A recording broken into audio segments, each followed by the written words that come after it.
सभी भाई बहनों को जय मसीह की। प्रभु यीशु मसीह में सब लोग आनंदित होंगे और खुश होंगे, इसलिए हम सब प्रभु का धन्यवाद करते हैं। हालेलुया। हालेलुया।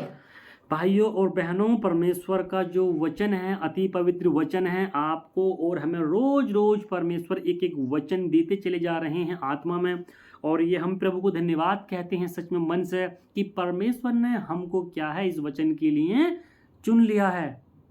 हमने परमेश्वर को नहीं बल्कि प्रभु जी ने क्या करा, हमको चुन लिया और अपने राज्य की जो पवित्र बातें हैं वो आपको और हमें इस पवित्र वचन के द्वारा क्या कर रहे हैं, बता रहे हैं और सिखा रहे हैं, ताकि उस पर हम क्या हैं, चलते चले जाएं। समझ में आ रहा है? तो हम सच में परमेश्वर का बहुत दिल से धन्यवाद करते हैं और प्रभु को दिल से थैंक यू बोलते हैं, और हम बहुत खुश हैं, बहुत आनंदित हैं।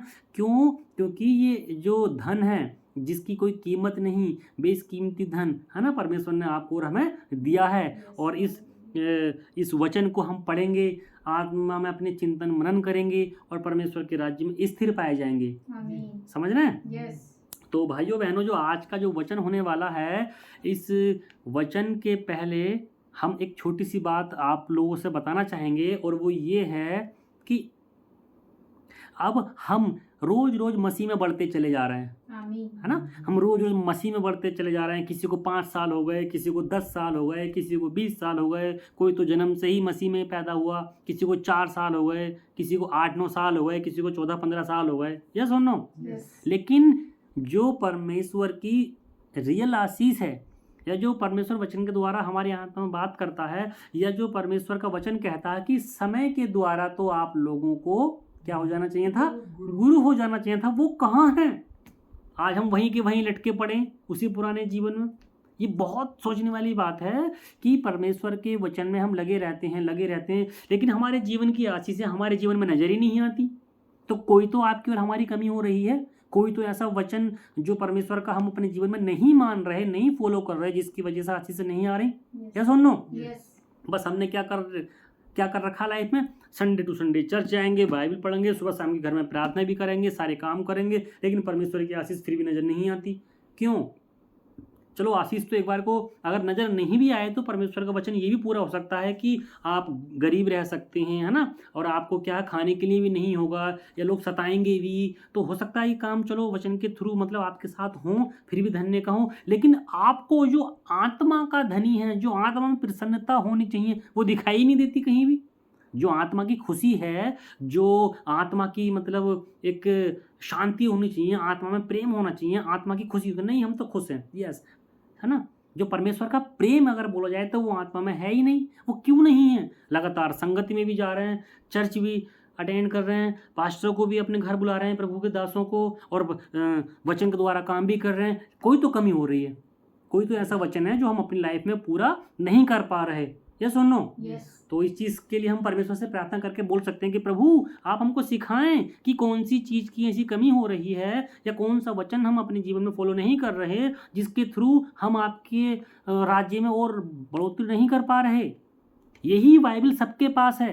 न जाने कितने बड़े बड़े भविष्यवक्ता आए और चले गए, कितने बड़े बड़े प्रभु के दास इस समय इस धरती पर हैं, यही सबके पास पवित्र बाइबल है। यस सुनो, लेकिन इसी बाइबल को आप पढ़ते हैं, है ना। इसी बाइबल को 5 साल से, 2 साल से, 3 साल से आपके घर में रखिए, लेकिन आपके घर में तो वो आशीषें नजर ही नहीं आती। तो कोई तो कमी हो रही है।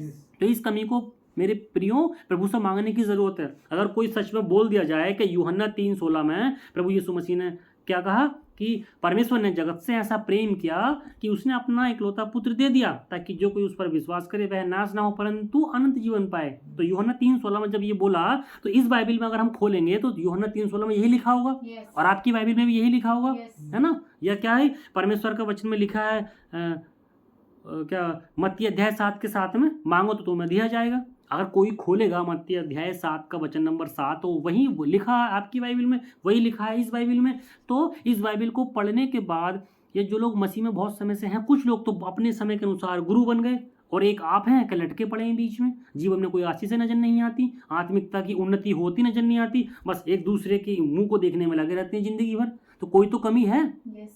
तो कहने का मतलब है, इस चीज को मेरे भाइयों और बहनों गहराई से लो और सोचो समझो, और परमेश्वर के राज्य में आगे बढ़ो।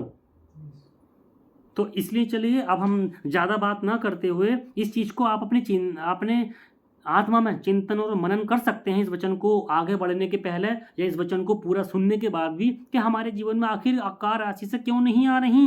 अगर आप इस चीज़ का आंसर नहीं पा रहे हो तो उस प्रभु से बोलो कि परमेश्वर हमको बताएं कि हम आगे क्यों नहीं बढ़ पा रहे, हमारे जीवन से राशि से क्यों नहीं निकल रही। हर समय आपको प्रभु प्रभु कहने के बाद भी हमारी आत्मा का जो प्रेम होना चाहिए वो दिखाई ही नहीं देता, जो हमारी आत्मा की शांति है वो कोई मतलब नजर ही नहीं आती। आखिर कहाँ कमी हो रही है। तो जो कमी हो रही है भाइयों बहनों, आप परमेश्वर से अगर प्रार्थना करके मांगेंगे तो परमेश्वर इस चीज को आपको जरूर सिखाएंगे। हालेलुया। आइए चलो हम इस वचन के लिए प्रार्थना करते हैं जो सच में सुंदर वचन प्रभु जी ने आपको और मुझे दिया, और आत्मा में एकदम हमको क्या करना है, तंदुरुस्त हो जाना है। हालेलुया। प्रभु जी हम आपका धन्यवाद करते हैं सुंदर समय के लिए, सुंदर जीवन के लिए। यीशु राजा प्रभु सच में आप महान है, सर्वशक्तिमान है, हमारे जीवन की चट्टान है प्रभु जी। प्रभु जीवन की बात है तो सच में आपके पास से हम कहाँ जाएं। यस लॉर्ड जी, आप हमको अपनी आत्मा से भर दे यीशु राजा। हम चाहते हैं प्रभु जी परमेश्वर इस वचन को सुनने की समझने की शक्ति प्रदान कर। ये वचन नहीं बल्कि साक्षात रूप से आप हैं प्रभु जी। आप हमसे अपने शब्दों के द्वारा बात करने के लिए जा रहे हैं प्रभु जी, और हमारे अंदर इतनी समझ नहीं है, ताकत नहीं है, बल बुद्धि विवेक महिमा नहीं है ताकि हम आपके सामने ठहर पाएं। लेकिन आप अपनी ओर से प्रभु जी जब आपने हमें चुना है तो अपनी ओर से वो समझ दे, हमारे इस हृदय को खोल दे, हमारी बुद्धि को खोल दे, हमारी समझ को बढ़ा दे, सिर्फ इसलिए कि हम आपके इस पवित्र वचन को समझने वाले हों। सच में परमेश्वर अगर हम इस वचन को पढ़ने के बाद भी और यीशु मसीह को जानने के बाद भी नरक में चले गए तो प्रभु जी हमारे लिए बहुत ही भयावह बात होगी। इसलिए परमेश्वर हम आपके बच्चे हैं, हम पर दया करें और इस वचन को प्रभु जी हमारे दिमाग में, हमारे मन में और हमारी आत्मा में घोल दे प्रभु। हम ये आपसे विनती करते हैं। और आज का जो वचन है पिता परमेश्वर, इस वचन के द्वारा जो भी आप हमसे आत्मा में बात करना चाहते हैं हमको सिखाएं, पढ़ाएं और हम आत्मा में आगे बढ़ते चले जाएं। यीशु राजा इस समय हर एक दुष्ट की देखिए अनदेखी शक्ति और मनुष्य की बुरी ताकतें जो आपके वचन को सुनने और समझने में बाधा बनती हैं उसको यीशु मसीह नासरी के नाम से दूर करते हैं और सिर्फ तेरी आशीष को चाहते हैं। धन्यवाद प्रभु, आपने प्रार्थना को सुना और स्वीकार किया और अनुग्रह से भर दिया। इस प्रार्थना को यीशु मसीह के नाम से मांगते हैं, आमीन। हालेलुया। तो भाइयों बहनों एक बार फिर से जय मसीह की और प्रभु यीशु मसीह का बहुत बहुत धन्यवाद हो कि परमेश्वर आपसे और हमसे बहुत गहराई से बात करता है। सच में परमेश्वर इतना प्रेमी और इतना दयालु परमेश्वर है कि हम समझ ही नहीं सकते। और अगर हमने इतना सा भी, यानी कि वचन में लिखा राई के दाने के बराबर भी अगर तुम्हारे अंदर विश्वास हो, विश्वास का मतलब है कि तुम्हारा मन परमेश्वर के प्रति समर्पित हो, तो तुम बहुत कुछ कर सकते हो। पहाड़ से भी बोलोगे जाओ खड़ के समुद्र में चला जा तो वो चला जाएगा, लेकिन वो इसीलिए नहीं होता क्योंकि आपने और हमने या किसी ने भी क्योंकि परमेश्वर के वचन को दिल से जानने की कोशिश ही नहीं करते। हालेलुया। आज के वचन को सुनने आगे बढ़ने से पहले एक चीज मैं सबसे बोलना चाहूंगा। सोचो आप बहुत खुश हो, आपके घर में 50 मेहमान आ रखे हैं, आप बहुत खुश हो, 50 मेहमान आपके घर में आ रखे हैं और आप घर से बाहर सामान लेने के लिए जा रहे हैं, है ना। क्या लेने के लिए जा रहे हैं? सामान। और सामान क्या? मान लीजिए आप दूध लेने के लिए जा रहे हैं, है ना, स्वीट्स लेने के लिए जा रहे हैं, बिस्किट चाय नमकीन ये सारी चीज़ें लेने के लिए जा रहे हैं कि चलो मेरे घर में मेहमान आए हैं और आपके पास मात्र 1000 रुपये हैं। उसमें से आप क्या कर रहे हैं, आपने घर में बैठकर हिसाब लगाया कि मैं आज 800 रुपये का 900 रुपये का सामान लेकर के आऊँगा ताकि मेरे घर में जो मेहमान आए हैं वो खुश हो जाएंगे। ठीक, आप बड़ी खुशी खुशी गए क्योंकि आपके बहुत प्रिय जन आपके घर आए हुए थे। जब आपने सारा सामान लिया, सामान की लिस्ट सपोज दैट 800 रुपये की हुई, आपकी जेब में मात्र 1000 रुपये थे, आपने बोला ठीक है प्रभु हमारे पास 200 रुपये बच गए, 800 रुपये का सामान आया, इस सामान को हम घर ले आकर क्या करेंगे, मेहमानों के सामने रखेंगे और मतलब अपने जीवन शैली को व्यतीत करेंगे, जो भी मतलब आप समझ रहे हैं मेहमान नवाजी होती है वो चीज़ करेंगे। लेकिन जैसे ही आपने सामान लिया, दुकान से बाहर लेके उतरे, किसी भाई ने ज़बरदस्ती, है ना, किसी भाई ने ज़बरदस्ती या फिर अनजाने में वो दूध गिरा दिया। आप जो थैली लेकर के आ रहे हो, जो दूध की थैली है, बिस्किट की थैली है, बिस्किट का जो पैकेट वगैरह है या मिठाइयाँ हो सकती हैं बहुत सारी, वो सोचो सारा का सारा तबाह हो गया, वो गिर गया नीचे, किसी दूसरे व्यक्ति के द्वारा वो क्या हो गया, गिर गया, उसने धक्का मार दिया आपको, या क्या वो भाग के जा रहा था तेजी से और उसने आपका ध्यान नहीं किया, लेकिन वो आपके थ्रू टकरा गया आपसे, और टकराने के बाद जो आपका दूध था वो गिर के नीचे बेकार हो गया, आपका मीठा गिर गया, बिस्किट वगैरह सब कुछ बर्बाद हो गए। तो ऐसे समय में आप क्या करोगे, तुरंत इंस्टेंट क्या करोगे, हैंड टू हैंड क्या करोगे आप, क्या दिमाग में आपकी प्रतिक्रिया आएगी, जरा सोचेंगे आप लोग। सिर्फ 10 सेकंड का मैं आपको टाइम दूंगा। ऐसे समय में आपके अंदर से तुरंत क्या रिएक्शन रहेगा उस बंदे के प्रति जो शायद वो अनजाने में टकरा गया या जानकर भी अगर आपसे टकरा गया, आपका दूध गिरने के बाद तुरंत फट के बेकार हो गया, उसी में तुम्हारा मीठा भी मिल गया, नमकीन वगैरह सब गिर कर खराब हो गई। जरा 10 सेकंड के लिए सोचो आपके मन में क्या आएगा उस समय। सोचने वाली बात है। क्या रिएक्शन रहेगा आप लोगों का? गुस्सा हो जाएंगे, है ना, तुरंत एकदम क्या होंगे हम, गुस्सा हो जाएंगे। और वो व्यक्ति गुस्सा होगा जिसके मन में परमेश्वर नहीं होगा। जो सच्चा परमेश्वर का प्रेमी होगा उसके दिल पे पता है क्या होगा? मुस्कुराहट होगी। क्यों? क्योंकि वो उस प्रभु को जानता है। अरे 700-800 रुपये की तो बात है, क्या इसके चलते मैं अपनी आत्मा को या जो परमेश्वर ने मुझे दान वरदान दिए उनको मैं गिरा दूंगा? क्या मैं उनको बेकार कर दूंगा? हो सकता है वो कोई दुष्ट की चाल हो। क्या देखते हैं इसका मतलब इसका दिल में सच में परमेश्वर है या नहीं है? भले से घर में 50 मेहमान हैं, आपके पास 1000 रुपये थे, 800 रुपये का आप सामान ले लिए, नहीं बचे आपके पास पैसे, लेकिन क्या जो परमेश्वर की पवित्रता है, जो परमेश्वर की व्यवस्था है, जो परमेश्वर का नियम है, या जो परमेश्वर की पवित्र बातें वो आपसे और हमसे करता है, क्या वो उस पैसे, चंद पैसे से कहीं बढ़कर? नहीं ना। तो उस समय आप परखे जाओगे। लेकिन उस समय मैं उस व्यक्ति की बात बोल रहा हूँ जिसके मन में सच में परमेश्वर नहीं होगा। वो तुरंत क्या होगा? गुस्सा हो जाएगा। हो सकता है उस भाई से लड़ाई झगड़ा कर ले, उसको बोल सकता है क्या तुम अंधे हो? क्या तुमको दिखाई नहीं देता? मैं सामान लेकर के जा रहा हूँ, मेरे घर मेहमान बैठे हैं। हो सकता है वो आपस में क्या करने लग जाएं। और ये चीज़ आपने देखा होगा, रास्ते में कोई छोटी छोटी गाड़ियाँ किसी से टकरा जाती है ना, थोड़ी सी भी स्क्रैच लग जाएगी तो सोचते हैं जैसे किसी ने हमारे शरीर पे स्क्रैच लगा दियो। समझ में आ रहा? बोलो हालेलुया। क्यों? हम आत्मा में तुरंत एकदम दिखावे के मसीह बन चुके हैं, दिखावे के। सच में परमेश्वर ऊपर से घृणा करता हुआ, ये कैसे कैसे कैसे लोगों को मैंने चुन लिया। क्या बोलता होगा परमेश्वर? मैंने कैसे कैसे लोगों को चुन लिया, जो कि तुरंत छोटी छोटी बातों पर गुस्सा होना, नाराज होना। अगर उसके चलो नुकसान हो भी गया, या ऐसे नुकसान याद करो, हो सकता है कभी भाइयों बहनों आपके जीवन में बहुत पहले हुए हों, और उस समय आपका क्या रिएक्शन रहा होगा। जब क्या प्रभु यीशु मसीह को अच्छे से जानते होंगे, तब की बात मैं बता रहा हूँ। ये आप अपने हृदय में सोच सकते हैं। समझ में आ रहा है? तो आज का वचन जो है कुछ इसी तरीके से परमेश्वर आपसे हमसे बातें करने के लिए जा रहा है। परमेश्वर का कोई भी वचन छोटा या बड़ा नहीं होता। परमेश्वर का हर एक वचन सामर्थ्य से भरा होता है, लेकिन परमेश्वर का समझाने का तरीका कुछ मतलब हर एक वचन को अलग अलग तरीके से समझाते हैं। हमारी आत्मा में हमको क्या करते हैं? भरते चले जाते हैं। आज ये वचन रख के सोचो, अगर आपको रास्ते में कोई मारने लग जाए, कोई गाली देने लग जाए, आपका क्या रिएक्शन रहेगा? जबरदस्ती मान लीजिए आपको मार रहा है, आप खड़े हो, अच्छे से बात कर रहे हो किसी भाई से, पीछे से कोई व्यक्ति आया आपके घूंसा मार के चला गया सामने से, आपका क्या रिएक्शन रहेगा? है ना, सोचने वाली बात है ना। वो आप जानते हैं, मैं नहीं जानता, आप जानते हैं, प्रभु जानता है, या आपका मन जानता है कि आपका उस समय क्या एक्शन रहेगा, क्या तुरंत उसके प्रति कार्य करोगे। ठीक है। तो आज का जो वचन है लूका रचित सुसमाचार अध्याय 6, नए नियम से लूका रचित सुसमाचार अध्याय 6 का वचन नंबर 27 में इस तरह से लिखा है। मैं आप लोगों के लिए पढ़ना चाहूंगा भाइयों बहनों।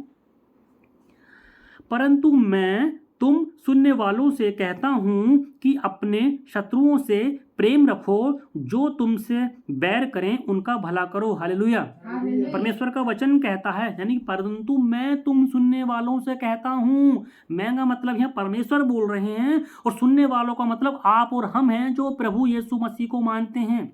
जो आपने और हमने या बहुत सारे लोगों ने प्रभु यीशु मसीह को अपना उद्धारकर्ता करके माना है और जाना है, और उसको ग्रहण किया है, उससे बोल रहे हैं परमेश्वर के मैं तुम सुनने वालों से, अर्थात जो परमेश्वर के वचन पर चलते हैं, संडे टू संडे चर्च जाते हैं, परमेश्वर की आज्ञाओं को मानते हैं और परमेश्वर में बने रहते हैं, उनसे बोल रहा है परमेश्वर के मैं तुम सुनने वालों से कहता हूं कि जो अपने शत्रुओं से क्या करो? प्रेम रखो। किससे करो? शत्रुओं से। किससे करो? शत्रुओं से। आप शत्रु का मतलब जानते हैं? शत्रु कौन होता है? जो हमारे जीवन में बहुत सारा तरह तरह से नुकसान दे सकता है। हम तरक्की कर रहे होंगे तो वो हमारी तरक्की से क्या करेगा? जलेगा। सॉरी, वो हमारी तरक्की से क्या करेगा? जलेगा। हमारे अच्छे कामों को देखकर हमारे बीवी बच्चे अच्छे होंगे, हमारी लाइफ स्टाइल अच्छा होगा, हम आत्मा में खुश होंगे, लेकिन वो जो हमारा शत्रु होगा इन सारे कामों को देखकर क्या करेगा? उसके मन में घृणा आएगी। वो हमसे नफरत करेगा। वो चाहता होगा कि ये मर भी जाएं। वो ये भी चाहता होगा कि शत्रु का तो मतलब यही हुआ कि हमारे प्राण भी निकल जाएं, वो ये भी चाहता होगा। लेकिन परमेश्वर का वचन कहता है कि तुम अपने शत्रुओं से क्या करो? प्रेम रखो। हालेलुया। अब यहाँ परमेश्वर को बुद्धि नहीं है? प्रभु मुझे क्षमा करें, मैं ऐसी बात बोल रहा हूँ, परमेश्वर तो परमेश्वर है ना, लेकिन फिर परमेश्वर क्यों बोल रहे हैं अपने सताने वालों, अपने शत्रुओं से क्या करो? ये वचन में आगे मैं इसको बताऊंगा आपको अच्छे से। आगे लिखा है, जो तुमसे बैर करें उनका भला करो, है ना। जो तुमसे बैर करते हैं उनका क्या करना है? भला करना है। भला करने के तरीके जानते हैं? भला इस तरीके से कर सकते हैं, मान लीजिए कोई व्यक्ति भूखा है, उसको खाना दे दो, तो उसका क्या कर दिया हमने? भला करना। या उसको कोई ज़रूरत की चीज़ है, मान लीजिए उसकी बहन बेटी की शादी हो रही है, जो तुमसे बैर रखता है, और उसका भला कर दो, ले भाई हमने तेरे को 2 लाख रुपए दे दिए, अपनी बहन बेटी की अच्छे से शादी ब्याह करो, तो ये क्या कर दिया हमने? और इससे पहले परमेश्वर बोले थे अपने शत्रुओं से प्रेम करो। अभी प्रेम क्या है? आप अपने बेटा बेटियों से प्रेम करते हो, माँ बाप भाई बहन से प्रेम करते हो, अपने चाहने वालों से प्रेम करते हो, तो ये वही प्रेम की बात कर रहा है। सोचो, जो तुमको मारने के लिए हर समय तैयार रहता है, तुमको सताता है, तुम्हारा शत्रु, परमेश्वर उसको बोल रहा है प्रेम करो। और प्रेम की परिभाषा आप जानते हैं क्या होती है? क्या आपका मन तैयार होगा इस काम को करने के लिए? नो। जो आपको परेशान कर रहा है, आपको गाली बक रहा है, तरह तरह से आपकी बुरी बातें कर रहा है, यहाँ तक कि आपके प्राण की युक्ति तक बना रहा होगा, परमेश्वर बोल रहे हैं आप उनसे क्या करो? प्रेम रखो। हालेलुया। हालेलुया। जो तुम्हें श्राप दे उनको आशीष दो, जो तुम्हारा अपमान करे उनके लिए प्रार्थना करो।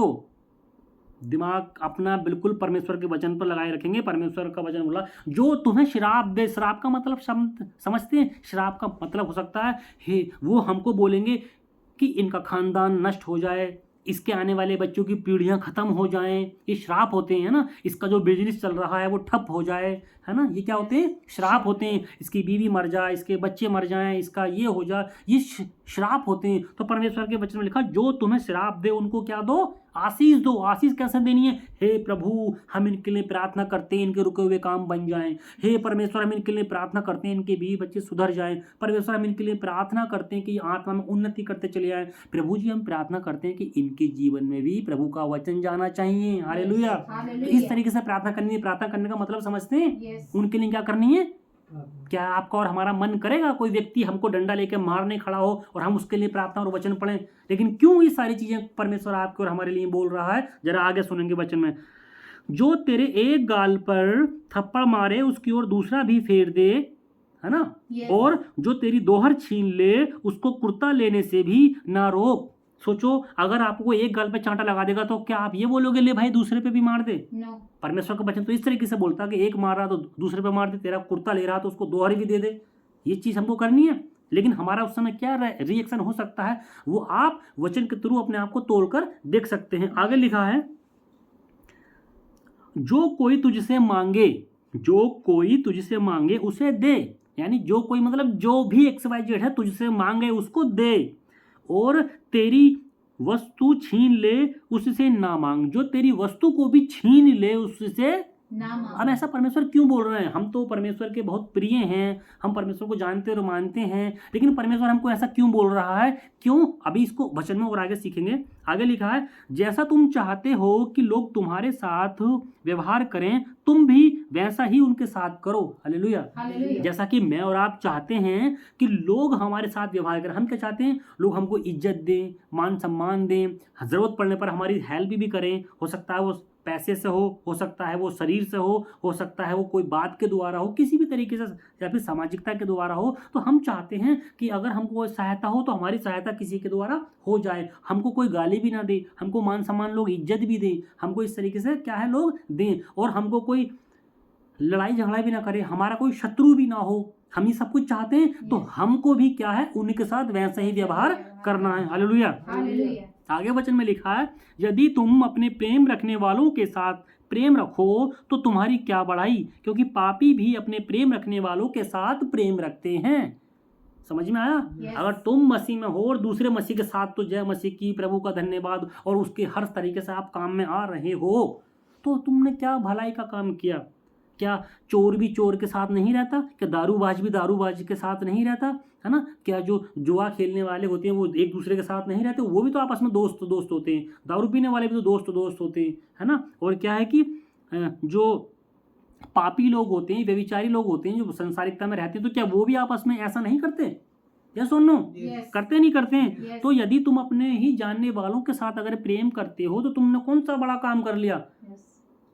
यानी कि तुमको प्रेम किस व्यक्ति से करना है जिसको तुम जानते नहीं। जानने का मतलब यह है कि वो तुम्हारी व्यवस्थाओं से अलग है, वो तुम्हारी व्यवस्थाओं से मतलब परमेश्वर की व्यवस्था से अलग है। वो संसारिकता में रहता है, संसारिकता में जीता है। आपको ऐसे लोगों से नफरत नहीं करनी। क्यों नहीं करनी? क्योंकि कभी आप और हम भी तो उसी कैटेगरी में आते थे। यस अगर परमेश्वर ये चाहता, अभी चलो और आगे इस चीज को पढ़ते हैं। यदि आगे लिखा है, यदि तुम अपने भलाई करने वालों ही के साथ भलाई करते हो तो तुम्हारी क्या बढ़ाई। समझ में आया? परमेश्वर का Yes. वचन बोल रहा है कि तुम अपने जानने वालों के साथ ही भलाई करते हो तो तुम्हारी कोई बड़ाई की बात नहीं। वो भी तो आपस में ऐसा करते नहीं करते हैं। यस आगे लिखा है, यदि तुम उन्हें उधार दो जिनसे फिर पाने की आशा रखते हो तो तुम्हारी क्या बढ़ाई, क्योंकि पापी पापियों को उधार देते हैं कि उतना ही फिर से वापस पाएं। हालेलुया, हालेलुया है ना। तो यहाँ उधार की वापस क्या है कि उधार का मतलब पैसा ही नहीं है।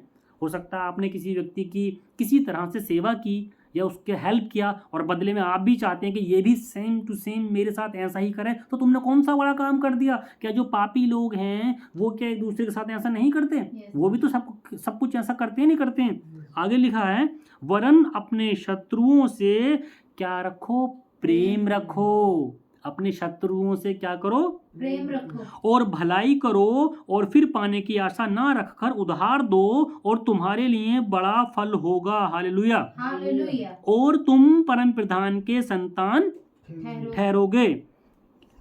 जरा यहाँ इस चीज को ध्यान से सुनेंगे, वरन अपने शत्रुओं से क्या करो, प्रेम रखो अब कितनी बड़ी गहरी बात है परमेश्वर के वचन में। जो तुमको मार रहा है, जो तुमको सता रहा है, तुम्हारे जीवन को नष्ट करने की बात कर रहा है, तुम्हारे घर परिवार को बर्बाद करने की बात कर रहा है, या और किसी तरह से भांति भांति प्रकार से तुमको तुम्हारे जीवन से संबंधित तुमको मतलब बर्बाद करने पे तुलाया, परमेश्वर का वचन बोलता है कि तुम क्या करो, उनसे प्रेम रखो अब ये जो शत्रु है, शत्रु क्या है? यह मेन शत्रु तो है शैतान है और उसके कार्य हैं। हालेलुया। यस क्योंकि उन लोगों के अंदर क्या है घुसा हुआ, शैतान की बातें, शैतान के कार्य उन लोगों के अंदर घुसे। तो वो सच में वो व्यक्ति गंदे नहीं है, क्योंकि परमेश्वर का वचन बोलता है परमेश्वर पाप से घृणा करता है, पापी से नहीं।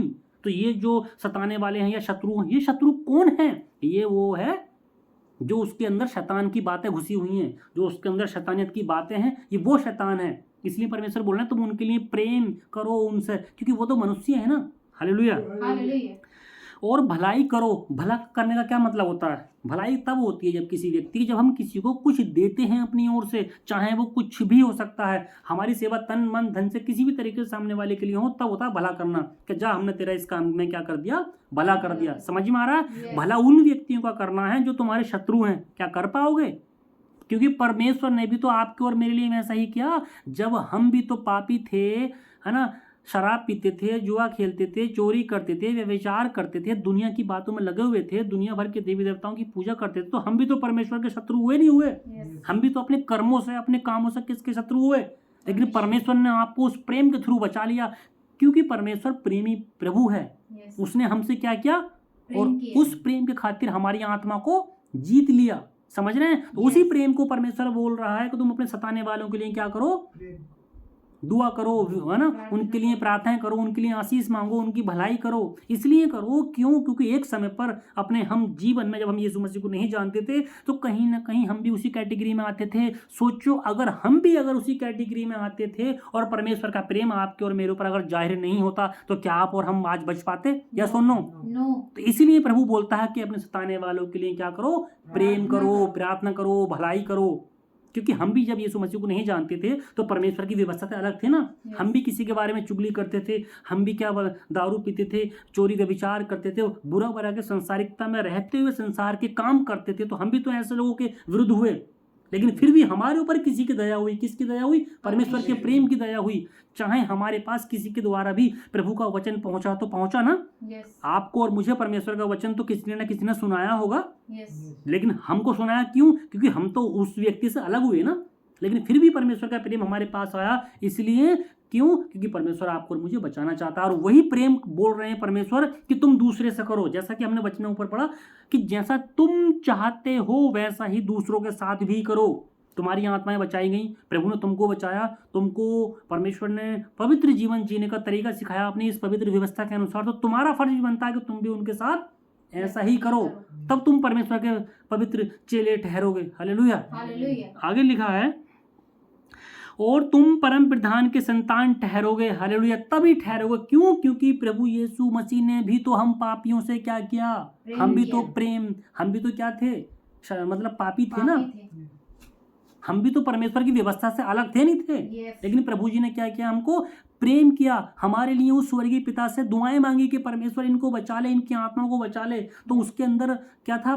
प्रेम था उस स्वर्गीय पिता का, उसने हमको हमारे से दिखाया। इसलिए परमेश्वर का वचन कहता है कि तुम सारी चीजें उनके लिए करो, उनके लिए दुआएं करो, उनके लिए प्रार्थनाएं करो, उनको बुरा मत बोलो। तो परमेश्वर क्या कह रहे हैं? तब तुम उनकी संतान ठहरोगे, क्योंकि वह उन पर जो धन्यवाद नहीं करते और बुरों पर भी कृपालु है।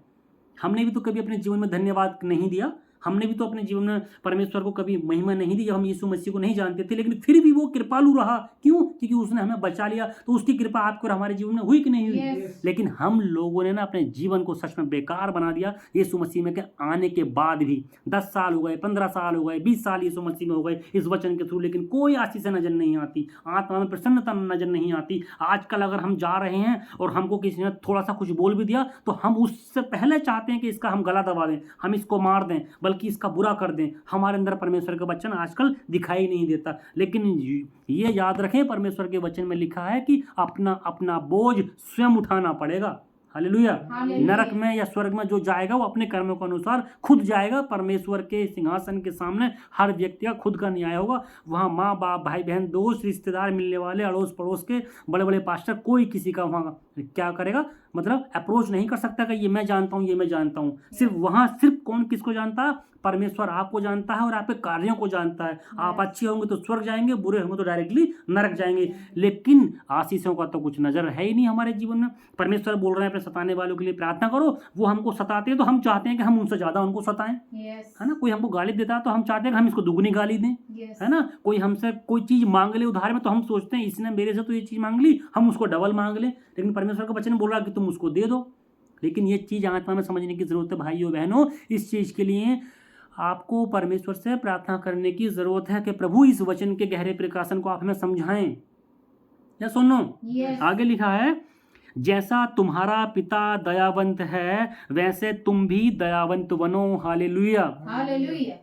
जैसे तुम्हारा यानी कि हमारा पिता परमेश्वर प्रभु यीशु मसीह क्या है? वैसे ही तुम भी बनो। मतलब आप भी बने, मैं भी बनूं, हम सब लोग बने जो प्रभु यीशु मसीह को जानते हैं। हालेलुया। लेकिन नहीं, हमको तो कोई गाली बकेगा तो हम 10 गाली देंगे, हमको एक गाल पे मारेगा तो हम अपने मन में विचार रखेंगे उसको जान से मार दें। यहाँ तक कि आज हम घर में प्रेम नहीं देखते, माँ बाप, भाई बहन आपस में लड़ने लगते हैं तो शैतान तो बीच में मजे लेता है। हम दूसरों को साथ क्या करेंगे? हम खुद ही नहीं कर पाते। हम कृपालु कहाँ से बनेंगे जब हमारे खुद के जीवन में आशीष नहीं? एक व्यक्ति ने दूसरे व्यक्ति को, घर के किसी को कुछ समझाने की बात बोल दी तो वो उसके पहले उसके सर पर चढ़ के बैठ जाएगा, चाहे वो माँ बाप, भाई बहन, पड़ोसी कोई भी हो। तो हमारे जीवन में तो परमेश्वर का वचन नजर ही नहीं आता। इसीलिए तो हमको आज 10 साल, 15 साल, 20 साल, 25 साल या फिर जन्म से यीशु मसीह में है, लेकिन कोई आशीष नजर ही नहीं आती, आत्मा के फल नजर ही नहीं आते, आत्मा की जो शांति है, जो आनंद है ना, वो नजर ही नहीं आता। क्यों नहीं आता? इसीलिए नजर नहीं आता कि अपने शत्रुओं को, सताने वालों के लिए प्रार्थना करने की बजाय हम उसको उल्टा और उनके विरुद्ध कुछ ऐसा करना शुरू कर देते हैं कि उनको गड्ढे में गिराएं। वो तो गिरते नहीं बल्कि हम और गड्ढे में गिर जाते हैं। हम और परमेश्वर की व्यवस्था को झूठा ठहरा देते हैं। हमारे द्वारा और परमेश्वर की व्यवस्था को क्या होता है? नीचा दिखाना पड़ता है। परमेश्वर की महिमा को बुराई मिलती है हमारे थ्रू। तो क्या परमेश्वर आपको और मुझे छोड़ेगा अगर हम ऐसा करेंगे तो? लेकिन परमेश्वर का प्रेम तो नजर आता ही नहीं। परमेश्वर के वचन में लिखा है, जैसा तुम्हारा पिता दयावंत है वैसे तुम भी दयावंत बनो। परमेश्वर ने आपके ऊपर और मेरे ऊपर भी तो दया की। या सुनो, हम भी तो कभी पापी थे, झूठ बोलते थे, चोरी करते थे, दारू पीते थे, व्यभिचार करते थे, एक दूसरे के बारे में बुरी बुरी बातें बोलते थे। हम भी तो किसी की सफलता को देखकर जलते थे, है ना। तो हम भी तो परमेश्वर के क्या हुए? शत्रु हुए कि नहीं हुए? हम भी तो परमेश्वर के शत्रु हुए, क्योंकि परमेश्वर तो प्रेमी परमेश्वर है। परमेश्वर तो इन सारी चीजों से घृणा करता है और हमारे सारे अंदर जीवन में सारी चीजें थी। या सुनो, लेकिन परमेश्वर ने फिर भी तो आपसे और हमसे प्रेम किया। उसने अनंत जीवन आपको और हमें देने का वायदा किया। लेकिन सच बता रहे हैं, जीवन में मसीह यीशु तो है लेकिन उसकी आशीष से नहीं है। सिर्फ नाम का यीशु रह गया कि हाँ हम मसीह में हैं, हम क्रिश्चियन हैं या हम यीशु मसीह को मानते हैं। सिर्फ जानते और मानते हैं, उसकी आज्ञा को फॉलो नहीं करते। परमेश्वर का वचन इस आज के वचन के द्वारा आपसे और मेरे से बोलना चाहता है भाइयों बहनों कि हर उस व्यक्ति के लिए प्रार्थना करो जो आपको सताता है ना। सोचो, संसार में रहते हुए परमेश्वर को कितने दुख मिले, है ना। लोगों ने उसके दाढ़ी के बाल नोचे, है ना, लोगों ने उसके मुंह पे थूका, उसके कपड़े तक उतार लिए, उसको जान से मार दिया, लेकिन फिर भी प्रभु ने उनके लिए क्या किया, प्रार्थनाएं की। परमेश्वर से बोला कि हे स्वर्गीय पिता, इनको क्षमा कर, क्योंकि ये नहीं जानते कि ये क्या कर रहे हैं। समझ में आया? लेकिन आज हम क्या करते हैं, कोई अगर हमको कोई छोटी सी बात बोल दे तो हम उसको तुरंत क्या सोचते हैं कि इसने ऐसा क्यों बोला, हम तो खुद उसके सर पर चढ़ने की कोशिश करते हैं। क्यों? क्योंकि हमने इस परमेश्वर के वचन को ठट्टों में उड़ा दिया। इसलिए परमेश्वर का वचन बोलता है कि प्रभु ठट्टों में नहीं उड़ाया जाता, प्रभु ठट्टों में नहीं उड़ाया जाता। मतलब परमेश्वर का जो वचन है, उसकी जो व्यवस्था है, ये खेल मजाक का नहीं है। लेकिन उन तमाम सारे लोगों ने प्रभु के इस पवित्र वचन को क्या कर रखा, तार तार कर रखा, बिल्कुल समझने की जरूरत नहीं करती। फिर रोते हैं कि हम यीशु मसीह में तो हैं, हमारे जीवन में आत्मा की उन्नति और शांति नहीं है। हालेलुया। इसलिए हम भी तो कभी दुनिया की मुसीबतों में थे, संसार में थे, लेकिन परमेश्वर ने आपको और मुझे चुन लिया। तो परमेश्वर प्रभु जी इस वचन के द्वारा आज आपको बहुत आशीष दे। और बस यही है कि परमेश्वर ने आपको सुंदर वचन के साथ एक नया भेद प्रकट किया। परमेश्वर ने बताने की कोशिश की इस वचन के थ्रू कि मेरे बेटा और मेरे बेटी, जैसे तुम्हारा स्वर्गीय पिता दयावंत है, वैसे ही आप और हमको भी क्या करना चाहिए, दयावंत बनना चाहिए। हालेलुया। तो मेरी आपसे यही रिक्वेस्ट है, हाथ जोड़कर इस पवित्र वचन की हर एक बात को अपने जीवन में फॉलो करो। हो सकता है चलो जो गलतियां हो गई उनको परमेश्वर माफ कर देगा, लेकिन इस बार दिल से पश्चाताप करो। या सुनो, आइए हम सब प्रार्थना करते हैं छोटी सी इस वचन के थ्रू। प्रभु जी, हम आपका धन्यवाद करते हैं सुंदर समय के लिए, सुंदर जीवन के लिए। प्रभु जी आप महान है, सर्वशक्तिमान है और बहुत कृपालु हैं प्रभु जी, और दयावंत हैं प्रभु जी। परमेश्वर जी, आज के वचन में हमने सीखा कि जो तुमको सताते हैं, जो तुम्हारे शत्रु हैं, उन सब के लिए प्रार्थना करो, बल्कि उनको भला करो। और परमेश्वर आप हमने सीखा जो तुमसे कुछ ले लेता है उसको बल्कि दे दो, उससे पाने की इच्छा मत रखो। बस हर किसी प्रकार से परमेश्वर के वचन को अपने जीवन में फॉलो करो, क्योंकि परमेश्वर हम भी तो कभी पापी थे और आपने हमारे ऊपर प्रेम दिखाया। अगर आप प्रेम दिखाने वाले परमेश्वर हैं और प्रेमियों के साथ ही प्रेम दिखाते तो हमारा उद्धार नहीं हो पाता।